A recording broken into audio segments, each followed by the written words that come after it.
Once Chelmsford had gone, Pauline set about making defensive arrangements for the camp. His mounted force was deployed on the plateau, and a screen of infantry pickets was also posted in a rough semicircle about a mile from the camp. Soon after 8 a.m., a mounted man from the plateau rode into camp with the news that a large body of Zulus was approaching from the northeast.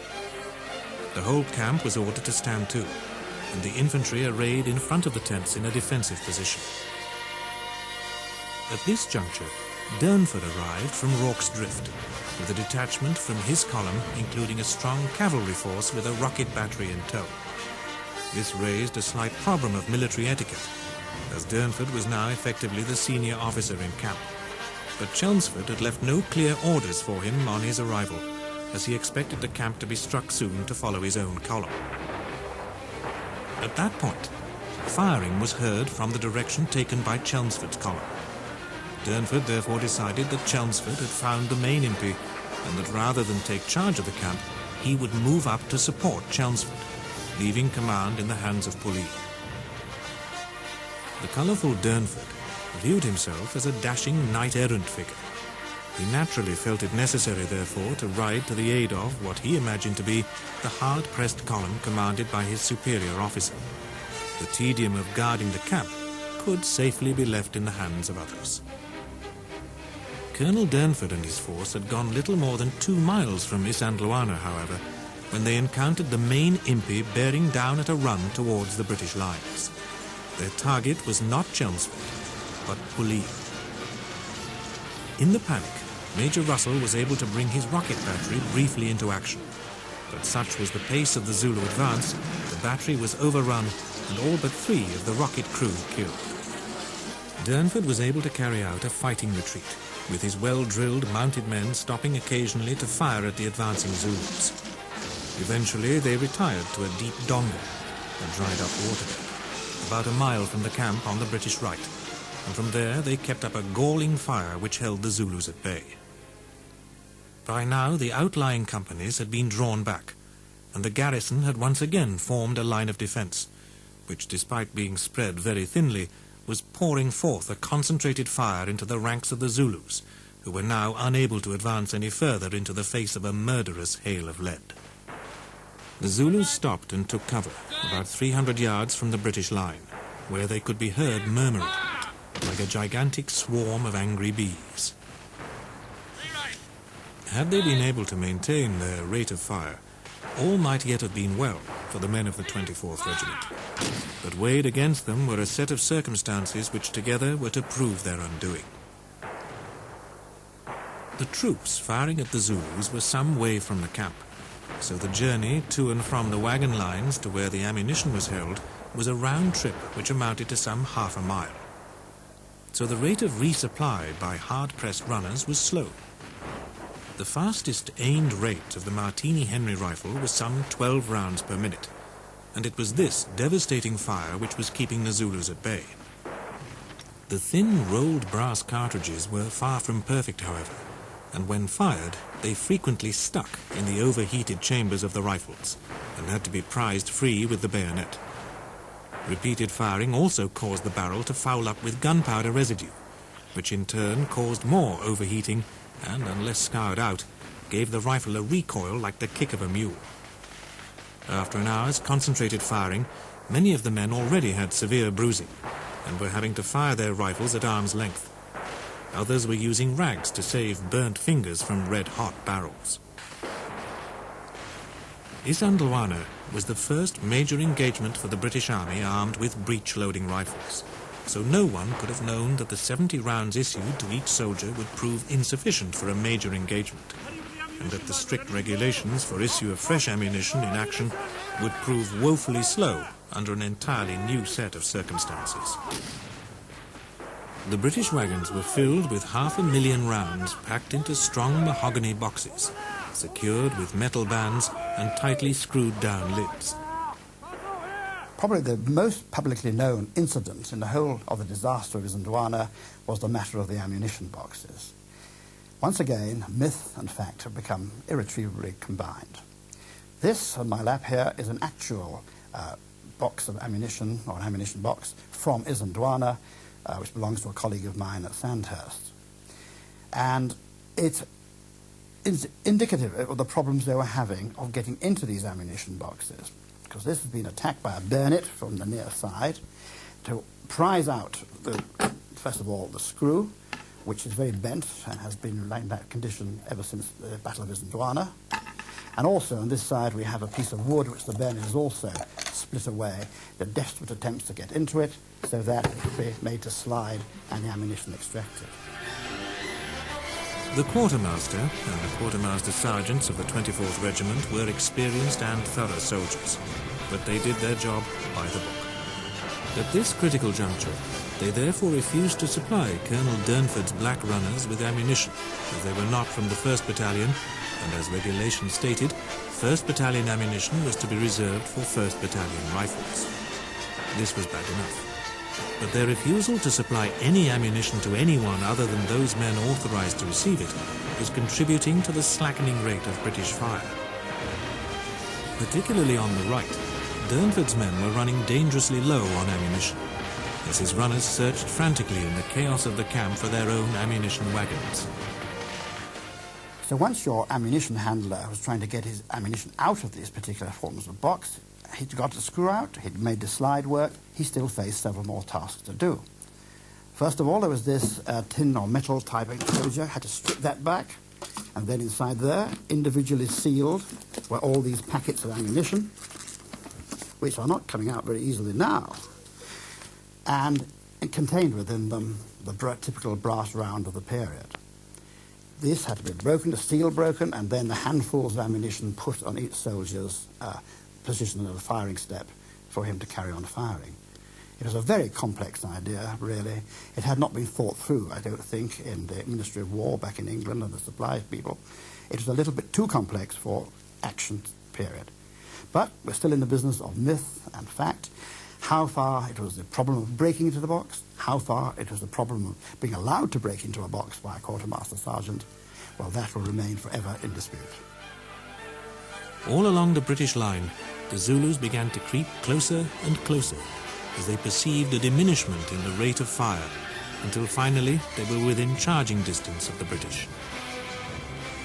As the Zulu Impi reached the British lines, the courage of the Natal native contingent failed, and they fled the field. As he could not extend his line to close the gap as they left, Colonel Pauline had no choice but to order his men to retreat closer to the camp. However, he committed a fatal error in pulling back almost half of his force at the same time. As the bugles sounded the withdrawal, and the men turned to begin the move back towards the camp, the British fire slackened further, then stopped. As one man, the Zulu Impi seemed to sense their moment had come, and with a great shout, their massed ranks rose in unison and swept forward to meet the retreating British. The greatest military disaster at the hands of a native force was only moments away. By an eerie coincidence, in the sky overhead at that precise moment, there was a partial eclipse of the sun. The soldiers of the 24th fought valiantly to the bitter end, but as their ammunition ran low, they were gradually overpowered and massacred to a man. The bravery of the last stand of the 24th could not but win the respect of their fierce enemy.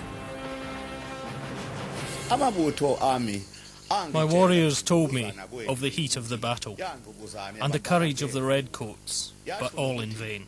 The sun turned black in the middle of the battle. My men could see it, but it did not stop them. The tumult and the noise of firing was wonderful. One party of soldiers came out from among the tents and formed up. They held their ground until their ammunition failed. Then they were all assagaied. Those remaining formed a solid square. They were completely surrounded and stood back to back. They defended themselves with the bayonet, so my men could not reach. The Zulus could not break the square until we had killed a great many by throwing spears from a short distance. They were eventually overcome and they fell like stones. Afterwards, the sun became bright again. There were a few survivors from the debacle at Isandlwana, from the staff officers and officers of the irregular formations. I took my escort to the front, which was then about a mile ahead of the camp. The Zulus were about 700 yards away. I placed my men in position and told them to fire low, while I sat down and watched the progress of affairs. After sitting so for about 5 minutes, I felt I myself must have some shots at them. And accordingly, I went back to camp to get my gun. When I returned, I was just mounting to the top of the hill where my men were, when I saw the hill to the right of the camp, black with Zulus. I got into my place and began firing. When the Zulus got about 300 yards from me, I saw the mounted native contingent and the whole column to the right of the guns were retiring. And I followed, firing as I went, thinking they were falling back on the camp. The cannon here began to fire harder than ever, but the Zulus kept on pouring down, in our front and on our flank. They kept on advancing until within 100 yards, when the whole army made a simultaneous charge upon the camp. I had then retired as far as the wagons, when seeing the Zulus carrying everything before them, and everybody scattered and bolting, I naturally did the same. We all think that had the general's column appeared, the day would have been ours. There will be an awful row back home about all of this. The Zulu victory at Isandlwana may have been the worst defeat for a British force by an opponent who fought without the advantage of firepower, but even in victory, the signs were ominous for Katsweyo. Some 600 British soldiers lay dead on the field, but surrounding these sad figures lay 3,000 dead and wounded Zulus. Although the defeat was a huge setback for the British, the victory was even more costly for Katsweyo, as it tore the fighting spirit from the hearts of his men. They had proved that given the right circumstances, their desperate courage could overcome the power of the Martini Henry. But the horrendous toll of dead and wounded told its own story. At enormous cost, they could win 1 or 2 battles, but they could never hope to win the war. As the victorious Impi limped home, the signs of the impending Zulu defeat were already apparent. Unaware of these appalling losses, the young men of the Zulu Reserve Force had slipped off to find an opportunity to prove themselves against the British foe, as had the rest of their king's mighty army. In their desperation to find an opponent, this force, led by Katsweyo's half-brother Dubolamaski Kampande, broke the king's specific command never to attack an entrenched British force or one behind fortifications. 5 miles from Isandlwana lay the mission station of Rorke's Drift, defended by B Company of the 2nd Battalion 24th, commanded by Lieutenant Bromhead. It was against these 100 men that the fury of the Zulu warriors would break. Katsweyo was no fool. He realized that the problem of going across a major obstacle would destroy his maximum ability of his men in action, which is their sheer mobility and their numbers. They'd pour down into the ditch, and then there'd be a hell of a mess trying to get out the other side, being shot down as their heads came over the ridge. So if the British were entrenched correctly, Katsweyo was absolutely right. His men really did not have much chance of breaking through, providing British discipline held. And if there was one thing for which the British Army was absolutely renowned for at this period, it was for its training and its discipline, which were first-rate. Warned of the fate of the main camp by a few fleeing survivors of the disaster at Isandlwana, this tiny garrison of 100 men came under the command of Lieutenant Chard of the Royal Engineers, due to his seniority. They had only 2 hours to throw together a makeshift fort from grain sacks and biscuit boxes. But by a small miracle, the time and materials available were to prove just enough to thwart the determined Zulu onslaught. The embarrassed Colonial Office would have a much-needed British victory to offset against the terrible outcome of the battle at the Mountain of Ill Omen. Against an enemy force of 4,000, Lieutenant Chard had at his disposal 104 fit men, including B Company, 2nd Battalion, 24th Regiment, commanded by Lieutenant Bromhead. Of these, only 80 were combatants. The others were drivers, wagoners, or medical staff. The mission station, which B Company was detailed to protect, consisted of 2 small buildings, a small house converted into a hospital, and a store linked to 2 cattle pens called kraals. It was fortunate for the defenders that the senior officer present happened to be from the Royal Engineers. He was able to use the 2 hours which the garrison had available to oversee the construction of a semblance of a defensible fort. Private Hook, who was to be awarded the Victoria Cross for his bravery in this action, takes up the story. Suddenly there was a commotion in our camp, and we saw 2 men galloping towards us from the other side of the river, which was Zulu land. The horsemen shouted and were brought across the river, and then we knew what had happened to our comrades at the camp. They had been butchered to a man. That was awful enough news, but worse was to follow, for we were told that the Zulus were coming straight on from Isandlwana to attack us. For some little time we were all stunned. Then everything changed from perfect quietness to intense excitement and energy. Orders were given that we were to get the hospital and storehouse ready for defence, and that we were never to say die or surrender. Not a minute was lost. Lieutenant Bromhead superintended the loopholing and barricading of the hospital and storehouse, and the building of a connection of defences between the 2 buildings with walls of mealie bags and wagons. The mealie bags were good big heavy things, weighing about 200 pounds each. Just before 4:30, we heard firing behind the conical hill at the back of the drift, and suddenly about 500 or 600 Zulus swept round, coming for us at a run. Private Hook, in fact, has been most badly treated by history and above all by the film industry. He was not a drunkard, he was not a ne'er-do-well.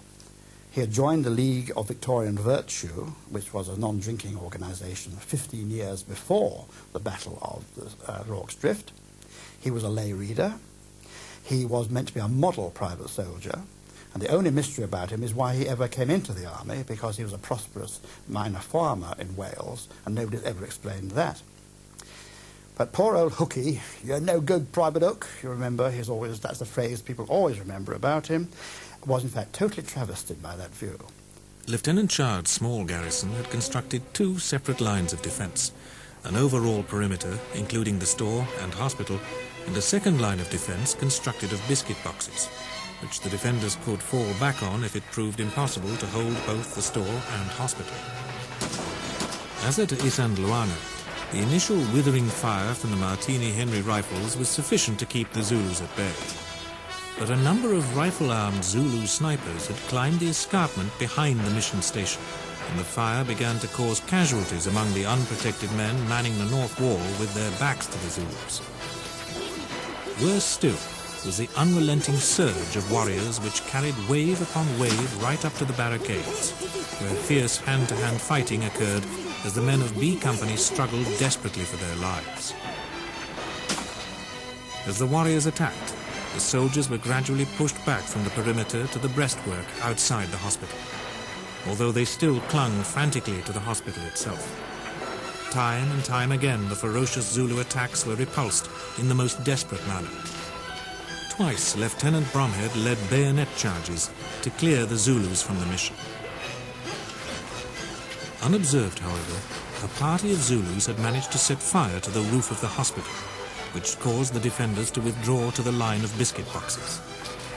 Privates Henry Hook, Robert Jones, William Jones and John Williams were all awarded the Victoria Cross for their heroism in helping the hospital patients to safety whilst under intense attack from Zulu warriors, whose advance they held back with their bayonets, the butts of their rifles, and even with their bare hands.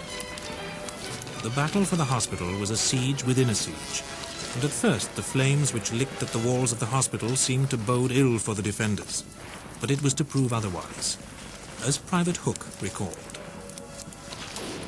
But it was the hospital they assaulted most fiercely. I had charge with a man that we called Old King Cole, of a small room with only one patient in it. Cole kept with me for some time after the fight began. Then he said he was not going to stay. He went outside and was instantly killed by the Zulus. But it was impossible to do anything except fight, and I blazed away as hard as I could.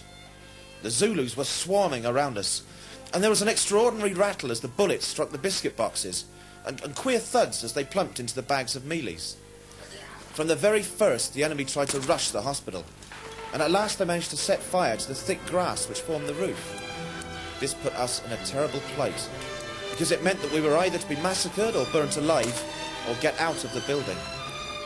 Suddenly in the thick smoke I saw John Williams, and above the din of the battle and the cries of the wounded, I heard him shout, "The Zulus are swarming all over the place. They've dragged Joseph Williams out and killed him." John Williams had held the other room with Private William Horrigan for more than an hour, until they had not a cartridge left. All this time the Zulus were trying to get into my room.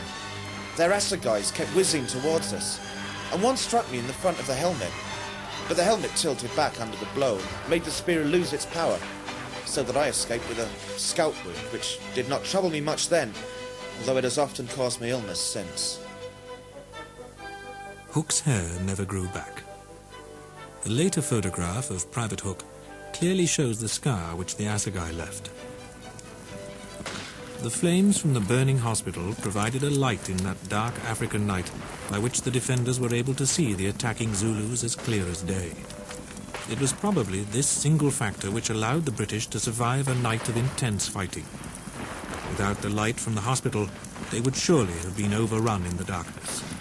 As it was still a near-run thing, and there were many acts of individual heroism still to be played out. Lieutenant Chard recalls the bravery of the men of the 24th. About 3:15 on that day, I was at the Ponce, when two men came riding from Zululand at a gallop and shouted to be taken across the river. I was informed by one of them of the disaster at Isandlwana camp, and that the Zulus were advancing at Rorke's Drift. Almost immediately, I received a message from Lieutenant Bromhead, commanding the company of the 24th Regiment at the camp, asking me to come up at once. I held a hurried consultation with him, entirely approving of the arrangements made. About 4:20, the sound of firing was heard behind the hill to our south. Then at about 4:30, 500 or 600 of the enemy came in sight and advanced at a run against our south wall. They were met with a well-sustained fire, but, notwithstanding their heavy loss, continued the advance to within 50 yards of the wall, when they met with such heavy fire from the wall and crossfire from the store that they were checked.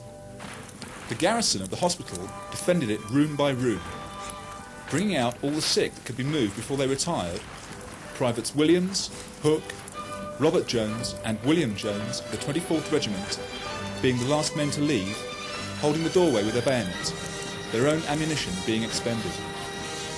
I consider the enemy who attacked us to have numbered about 3,000. We killed about 350. Of the steadiness and gallant behaviour of the whole garrison, I cannot speak too highly. I wish especially to bring to your notice the conduct of Lieutenant Bromhead, 24th Regiment, and the splendid behaviour of his B Company. As the night wore on, the garrison continued to doggedly defend the remainder of the perimeter, and as daylight gradually approached, the Zulu attacks declined in intensity, until finally they stopped altogether, and the frustrated warriors, exhausted and hungry, retreated over the piles of their dead into the veldt. They left behind the bodies of 351 of their comrades, who had exchanged their lives for those of only 11 redcoats.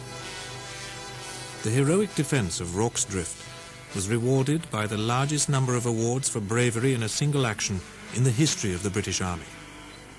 11 Victoria Crosses and 4 Distinguished Conduct Medals were awarded, among them the valiant Private Hook. As we got the sick and wounded out, they were taken to a veranda in front of the storehouse, and Dr. Reynolds, under a heavy fire and clouds of assegais, did everything he could for them. All this time, of course, the storehouse was being valiantly defended by the rest of the garrison. When we got into the inner fort, I took my post at a place where 2 men had been shot. While I was there, another man was shot in the neck. Every now and then the Zulus would make a rush for it and get in.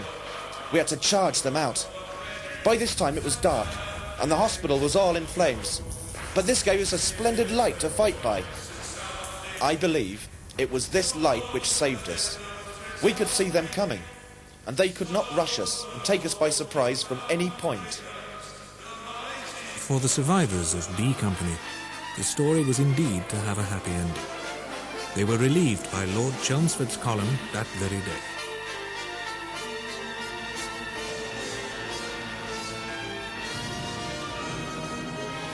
For the Zulus, however, the real horror was about to begin. Despite the obvious hopelessness of the cause, they again took on the might of the British Army at the battles of Klobane, Tambula, and finally at Ilundi. And each time the fearsome Zulu losses seemed to grow as British casualties declined. At Ilundi, in a last dramatic gesture of heroic but futile defiance, the last army of the Zulu nation threw themselves against a fully prepared British square.